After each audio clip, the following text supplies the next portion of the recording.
Hi, everyone, and welcome back to Ticked Off, a series where we explore everything from chronic illness and healing to pet care, outdoor adventure, and wellness tips for living your best life. I'm Olivia Abrams, the founder of TiCK MiTT, and your host for this series. Whether we're chatting with veterinarians, wellness experts, or passionate outdoor enthusiasts, our goal is to give you actionable insights and real stories that inspire and empower you.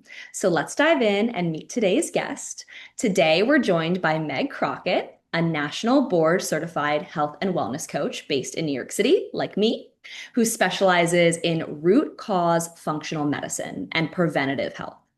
After overcoming her own Lyme plus illness, a lot of us have Lyme plus, which included for her brain fog, fatigue, and mold toxicity, she embraced holistic protocols such as detoxification, nutrition, nervous system regulation, and my favorite, mindful living. Meg now supports clients in reclaiming their health through personalized wellness programs grounded in integrative practices, mindset work, which I do a lot of, and sustainable lifestyle shifts. Thank you so much for being here, Meg. Thanks for having me. Excited to Oh, chat. I'm so excited to hear your story. We'll go back to the beginning, and that we spoke about a little bit in our pre-chat. But really, your story starts with feeling, unwell for years. So, can you walk us through how you kind of connected the dots between your symptoms, where you think you started getting these from, and how you kind of came to the conclusion, of Lyme and mold? For sure. Yeah. So, just a little bit of my background context. I was born in Connecticut, not far from Lyme, Connecticut. Um, Born there, lived in Connecticut for about a year, and then our family moved to the Washington, D.C. area, to Maryland, and they've been there ever since. So, East Coast born and raised, spent all my summers outside in the yard and all of that good stuff. Lots of, camping and hiking and all that kind of thing. So we'll just put that at the beginning. Fast forward, I was actually, I think maybe different from a lot of the chronic kind of Lyme stories I've heard in that I was pretty much healthy up until honestly, like it was really in my 20s when I started to notice some things that, quite frankly, are still kind of normalized. I think that they're less normalized now, thanks to social media, honestly. But, things like more painful periods, fatigue. I remember a doctor prescribing me like muscle relaxers at some point for something, or I used to run a lot and my feet would get really sore, which turns out is like a Bartonella symptom. So, I started to kind of have these like things, but I was still like high performing, you could say. Like I Mhm. was Yeah. working full time and doing all kinds of stuff and traveling, but I was definitely like, I feel better now than I Mhm. did back then. Like there were just things going on. Then, kind of my, I don't know, canon event or something, so to speak. Everyone has one. Yeah, I, so like I said, I'm kind of relatively healthy, but there were definitely things boiling below the surface. And at this time, I had no knowledge really of holistic health yet. I was just kind of in the normal health sphere. So I think that also made me kind of like less aware in some ways. I decided, let's see, this was about like 7 years ago now, to freeze my eggs. I wasn't going through IVF, just wanted to like do the egg freezing because a lot of people were doing it. And a very, very long story short, essentially, I got an infection from the actual like egg retrieval that landed me in the hospital. And it became basically like my body walled it off. So it became an abscess and antibiotics weren't like reaching it anymore. So then I had to have a surgery in 2018 to essentially remove this like infection. And during that process, they they said, it's kind of connected to this like endometrioma. So there was this endometriosis diagnosis that kind of got into the mix and ended up having this surgery to remove the infection. I actually had to have two. I was hospitalized for 2 weeks. And it was a big, like, crisis, like health crisis. And essentially, as I was going through that, this is in 2018. First of all, why the infection happened, we'll never exactly know. Like the doctor that did it fully said like it happened during the procedure.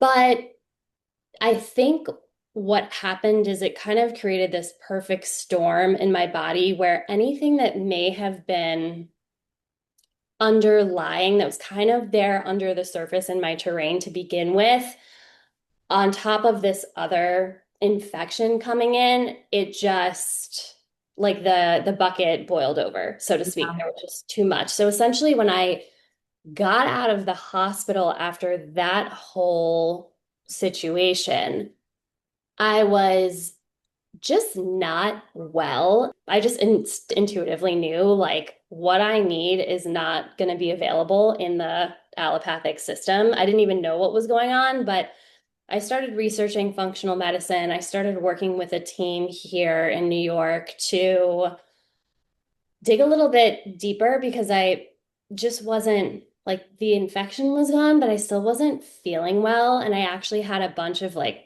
other hospitalizations in the years after that where I would go to the ER and always be admitted and put on IV antibiotics. Mhm.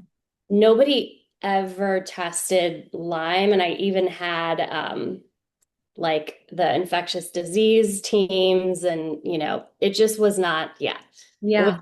not part of the discussion. But through the functional medicine team that I worked with in New York, I went through a couple doctors there first, to be honest, because I felt like initially they were really just focusing on my gut. And I just knew there were deeper things going on just based on how I felt at that point, which was very tired. Honestly, that was probably, kind of chronic pain, like fatigue. I just did not feel right. And Mhm. I finally found a doctor that said, well, we have to figure out why your immune system isn't working. And I was like, exactly. Yeah. Thank you. So then she tested me for mold toxicity initially based on a number of, I guess, reasons we had to suspect Mhm. symptoms, things like that. And sure enough, I had very high mold toxicity. Turns out I have the genes that don't really detox mold very well. So it's kind of one of these things now that I always have to be aware of. And she also recommended that I do Lyme and co-infection testing. And to be totally honest, it took me a few years to actually pull the trigger and do the testing because I kind of just, again, I like knew there was going to be stuff. Yeah. And I worked through some other layers first, like dealing with the toxicity, started doing some parasite cleansing, things like that. Then I did the testing almost as like the last layer. Mhm. And sure enough, I had what appeared to be chronic, like I had different types of different bands of Borrelia, Bartonella, Babesia, All the you know, so co-infections. many things, lots of things. Yeah. And I think as far as like when did I get infected, probably every summer, like Yeah. for my whole life, all the way up until like 2 summers ago in Montauk, I got like another tick bite, like on the Yeah. beach. I think a lot of people just get like essentially overlapping infections, and it really just depends on the status of your terrain of whether it actually becomes a problem or not. So, Or until you have another canon event. And I think that's so interesting. I feel like almost everyone I talk to that has experienced chronic illness has some sort of canon event. And it's usually some sort of other health issue that arises underlying problems that you never know that you had. And so, for example, like my father, he I believe had a foot surgery and had a similar problem to you where his site got infected, and Yep. that led to an underlying gut issue that he had had getting reignited. Over the last couple of days, I've spoken to a number of people who have Lyme and a number of chronic, co-infections and mold as well. And one of them said that their Canon event was getting a really bad case of COVID. Another one said that she had fallen off of her bike and had gone to the hospital and they gave her a tetanus shot. And so everyone kind of experiences something that they can Yeah, trace back to. It's not the original problem of what, is actually leading these underlying problems to come to surface, but something that triggers them. 100%. Yeah. And that's when now a lot of my approach to health is really about building resilience because we Yeah. just, hopefully nothing happens. But if it does, if you fall off your bike or you get another tick bite or whatever, you want to just always be building your system up as much as possible because yeah, you never know. Yeah. Yeah. And something else that you said that was really interesting that I experienced with a friend the other day is when you already know that you have a lot of underlying health issues and you have, doctor's appointments to deal with and medications to take and all these other things, and you kind of turn a blind eye to something that comes up, like a tick bite. So, or knowing that you have to take a Lyme test because you're so overwhelmed by everything that's already happening to you. And you probably know that it's going to come back positive or that you have to take those antibiotics that are probably going to ruin your gut. And so you put it off and you put it off and it doesn't get better. Yeah, it is funny because looking back, I don't know why I put it off for so long. I mean, it was a good like 2 years probably. I think yeah, I was already overwhelmed. There was already a lot that I did feel like I was healing. And ultimately, it came to a point where I was working with an amazing muscle tester. Shout out to the Spring in Austin, Texas. And she said, you need to do a Lyme test because that's coming up for you, but I need to know exactly which ones we're dealing with. Hmm. And that was the final push I needed because I was still just having these flare-ups and I had already like ticked so many other boxes Yeah. that at that point I thought, okay, this is probably like the last layer. I mean, not last, but probably potentially the most important layer, but that needed to be built. I guess that really led to your journey of becoming, a board certified health practitioner and, opening up your own practice and really looking at the root causes of healing, which is so incredibly important for people with chronic illness, but people who also suffer from a number of different things at one time, and getting to the root cause of why these symptoms keep popping up or, what kind of led to that canon event. Can you break down the core pillars of your protocol for chronic illness recovery? Like, what are the main things that you're looking for and trying to discover with new patients? My approach is definitely informed a lot by, yes, both my education and also my personal experience. And now, after working with thousands of people, seeing what really works, there's three main categories that I'm always looking at, which are environmental, energetic, and emotional, Mhm. essentially, because they all have to be kind of dialed in for you to be healthy, truly. So, environmental, of course, is this big bucket where I would put Lyme and co-infections in that bucket as a biotoxin illness. Any kind of toxicity, um, other types of, heavy metals, any exposures like that, Mhm.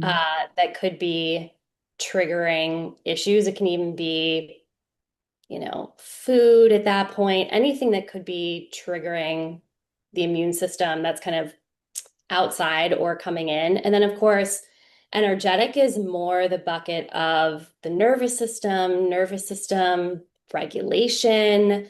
And again, I mean, they're all connected, right? Because if you are living in mold and you are sensitive to it, you're going to be kind of fighting a battle every day that is going to make healing other things harder, right? So, and it's triggering your nervous system also. So, that's really looking at lifestyle into that too, because I think there's so many foundations that, especially if you're someone who is dealing with or trying to heal chronic illness, it can be hard sometimes to cover the foundations, but even things like just movement, sleep, hydration, honoring your circadian rhythm, just basic stuff like that can really make such a difference, especially for nervous system health.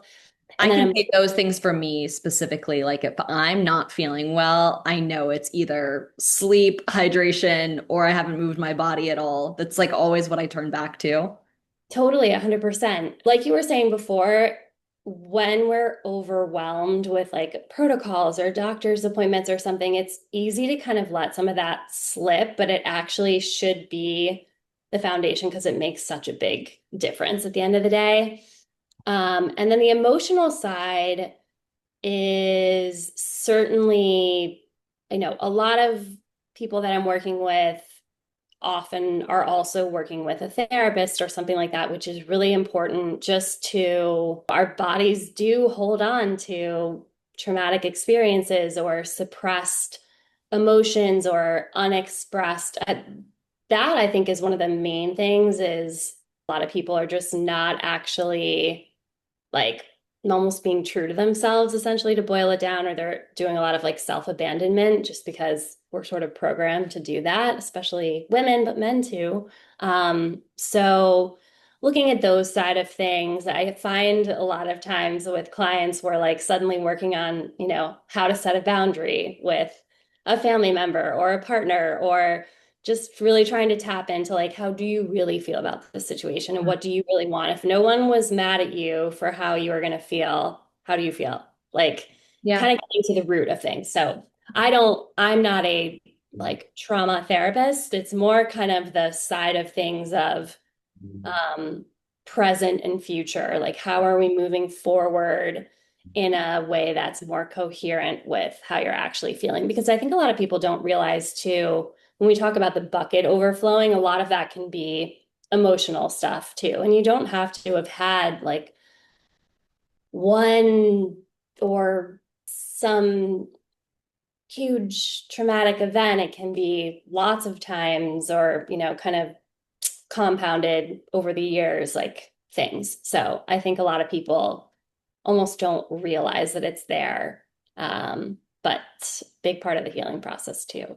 Yeah, definitely. I think emotion is so important in healing, and it's probably the most neglected one, I would have to say. And that brings me to my question about nervous system regulation, which is something that I practice a lot, and I'm sure is a huge part of the emotion bucket that you're talking about. Whether the patients work directly with you, work with a therapist, or a little bit of both to handle nervous system regulation. So, can you talk a little bit about why that is so important for healing? First, just to level set, if anyone doesn't know exactly what a regulated nervous system is, it doesn't actually mean like being calm all the time. I think that's what people think it means. It actually really means flexibility. It means that your nervous system can move between the states of, the fight or flight, rest and digest, or connectivity, like the real vagus nerve activation.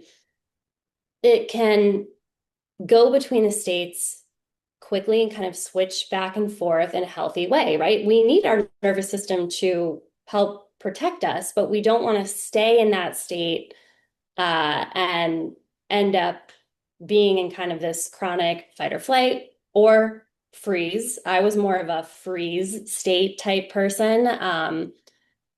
Freeze being, if you think of like an animal in nature that's like they play dead, essentially, that's freeze. It's like dissociation. That was sort of my default state that I have to work myself out of anytime I feel like activated, right? So, why is this so important for healing? So, what can happen is our nervous system can become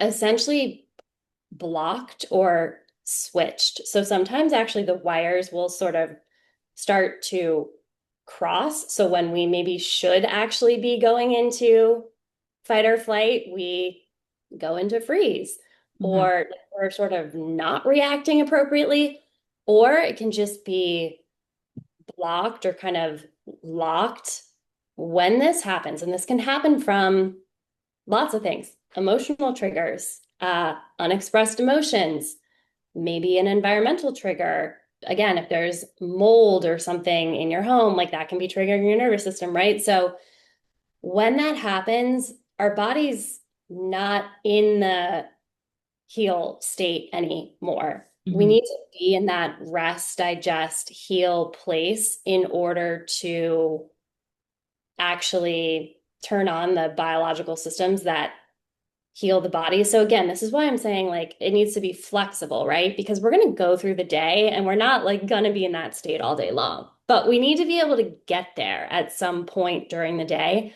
If your body is blocked, or sorry, if your nervous system is blocked or switched, honestly, your supplements aren't going to work that well. You can Mm. be on the best supplements and they will quite literally, like your body will not be able to take it in as well. So anytime I have a client that's having like a flare, let's say they're like, sort of like they've been feeling great and then they kind of randomly, so they think like they're bloated or they have a migraine or something like that.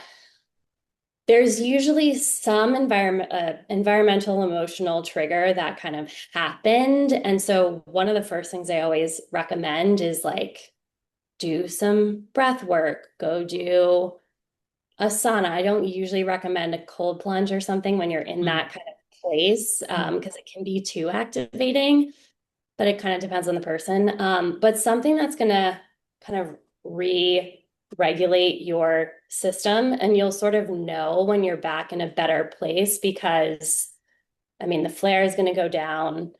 But part of the reason you'll start to flare sometimes is that, again, literally your supplements like aren't working as well all of a sudden because of this state. So really it's the foundation of all of it. And if you're in a deep healing place, you do want to try to spend a good amount of time in that more restful Mhm. state. So Yeah. Yeah, definitely. And I think that there are a lot of things that people can do to regulate their nervous system that doesn't necessarily involve, talking to a doctor or getting a therapist. I think some really easy practices and can confirm are certain breathing techniques are incredibly important. I do a lot of like ebb and flow, ocean breaths. Putting your hand on your heart and on your belly is really good, laying down or sitting up, depending on what you prefer. I find stretching at the end of a stressful day to be incredibly healing.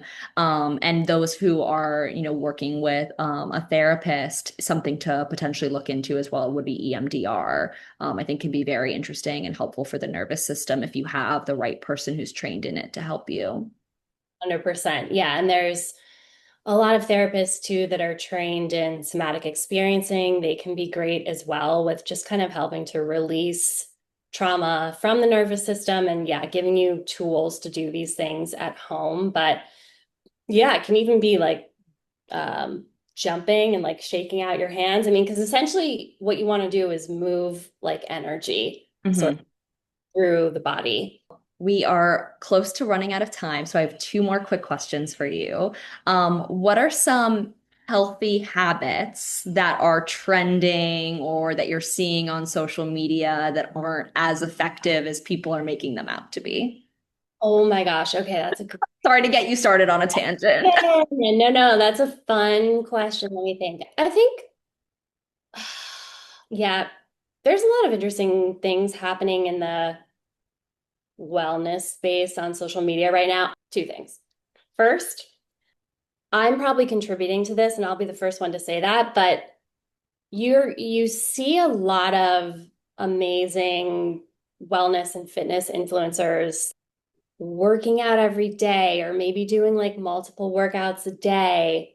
And I'm just here to say that sometimes that is actually too much. I think we're seeing kind of an overdoing of things at the moment.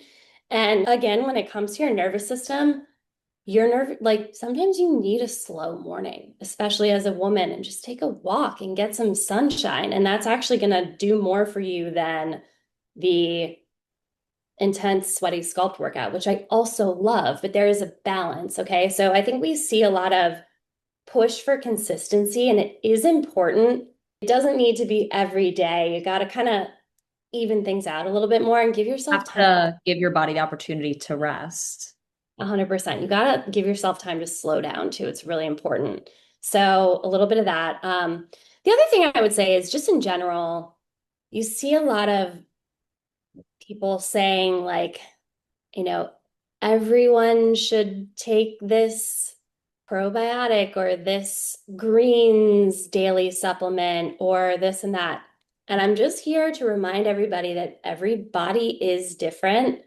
Anyone that tells you that everyone needs this one thing, it's just not true. Work with a practitioner, figure out what you specifically need. A probiotic will not heal your gut. You might not even need it. Do a gut test, see what you actually need. So I think there's a lot of, again, really well-meaning advice out there, but just pay attention to kind of who you're listening to and try not to get too swept up in everybody needs XYZ. And that's where working with somebody like me to really kind of dial in. And I actually, it's one of my favorite things I do with clients. Like, quite literally, people will bring me lists of things that they get Instagram ads for, or that they hear their favorite influencer talk about. And they're like, should I take this? And I'm like, no, you should take these three things that are actually going to help you hit what you have going on, right? But that's why you need a practitioner sometimes. So, I think on social media, there is a huge push to create FOMO, and yes, it doesn't need to apply to wellness and our bodies and what we're putting into them. That can apply more to like experiences or, things that you want to go see in the world, or I mean, sometimes for people, including myself, clothes. But totally. Yeah. your body is individual. You do not have to have the fear of missing out of having a certain supplement or a certain green juice or, a certain treadmill exercise. Like you have to be intentional about yourself. Yeah, exactly. Was there one trend in mind that you're curious about? I mean, I feel like I do see a lot of these like kind of like diet pills that have probiotic in them, but they're not like just a plain probiotic. And I feel like a lot of companies are kind of doing that now where it's like a diet probiotic. Riding the GLP-1 wave Yeah. type of thing. Yeah, I would But then say they're marketing it as a probiotic.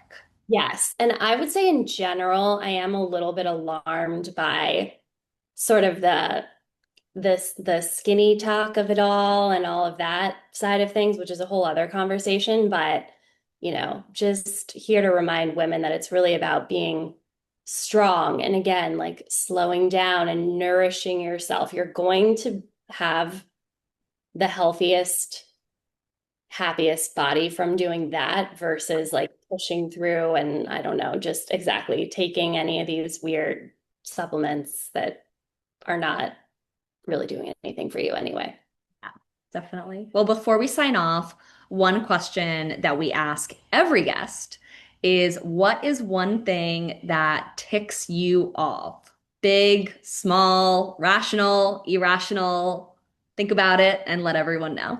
One thing that ticks me off is this idea that conditions like endometriosis or PCOS or hormonally driven type things cannot be healed and that the only answer is surgery and whatnot. I'm here to tell you that there's a lot of things going on underneath the surface. If you have something like that, there are root reasons why.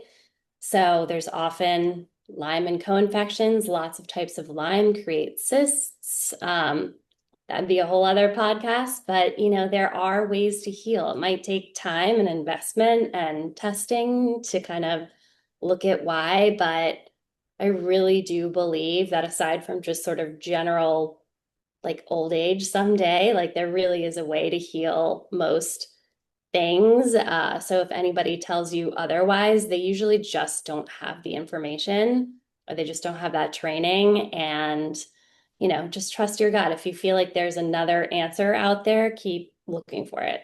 Well, thank you so much, Meg, for being on Ticked Off today. And thank you, everyone, for tuning in and listening to this incredibly informative discussion. Please don't forget to follow TiCK MiTT for more insights, stories, and tips. Until next time, take care and check yourself.